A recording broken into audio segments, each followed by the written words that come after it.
post-mortem ৰিপৰ্টটো কি হ'ল চুচৰাই লৈ আহক শ্যাম কানু মহন্তক চুচৰাই লৈ আহক সিদ্ধাৰ্থ শৰ্মাক আন অভিযুক্তসকলক আৰু আটাইতকৈ ডাঙৰ কথা পোষ্টমৰ্টেম ৰিপৰ্টটো কি হ'ল ৰাইজৰ দাবীত দুবাৰকৈ পোষ্টমৰ্টেম কৰিলে এতিয়ালৈকে না ছিংগাপুৰৰ পোষ্টমৰ্টেম ৰিপৰ্টৰ কিবা খবৰ আছে না অসমত হোৱা পোষ্টমৰ্টেম ৰিপৰ্টৰ কিবা খবৰ আছে এই দগাবাজ কালপ্ৰিট দুটাক ধৰিবৰ কাৰণে তেওঁলোকক হাজিৰ হ'বৰ কাৰণে পুনৰ 10 দিন সময় দিছে এই কথা কোনো কাৰণত মানি ল'ব পৰা নাযায় আৰু এয়া তেওঁলোকক আচলতে আৰক্ষীয়ে পৰ্যাপ্ত সময় দিছে নেকি তেওঁলোকে জামিন লাভ কৰিবৰ কাৰণে সেইটোহে প্ৰশ্ন আমাৰ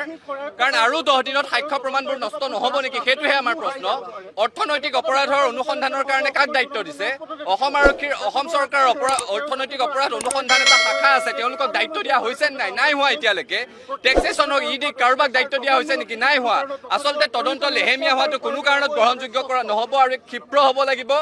তেওঁলোকে চুচৰাই আনিব লাগিছিল এতিয়ালৈকে শ্যাম কানু মহন্তক চুচৰাই আনিব লাগিছিল সিদ্ধাৰ্থ শৰ্মাক কিন্তু অসম আৰক্ষীয়ে বীৰত্ব দেখুৱাই আছে নিৰীহ জনসাধাৰণৰ ওপৰত প্ৰতিবাদ কৰিবলৈ নোযোৱা মানুহকো ঘৰৰ চৌহদত প্ৰৱেশ কৰি গুৰুলকৈ প্ৰহাৰ কৰিছে বৰ্বৰ আক্ৰমণ কৰিছে কাৰ আদেশ মতে এই কামবোৰ অসম আৰক্ষীয়ে কৰি আছে চৰকাৰে জানে নে নাজানে আচলতে চৰকাৰৰ চোৰাংচোৱা বিভাগে চৰকাৰৰ চাইবাৰ সেলে গম পাইছে নে নাই যে গোপনে বহি ফেচবুক লাইভ কৰি থকা শ্যাম কানু মহন্ত বৰ্তমান ক'ত আছে সেই কথাটো তেওঁলোকে গম পাইছে নাই সিদ্ধাৰ্থ শৰ্মা ক'ত আছে তেওঁলোকৰ হাতত সেই হিচাপটো আছে নে নাই বাকী অভিযুক্তসকলক কেতিয়া অনা হ'ব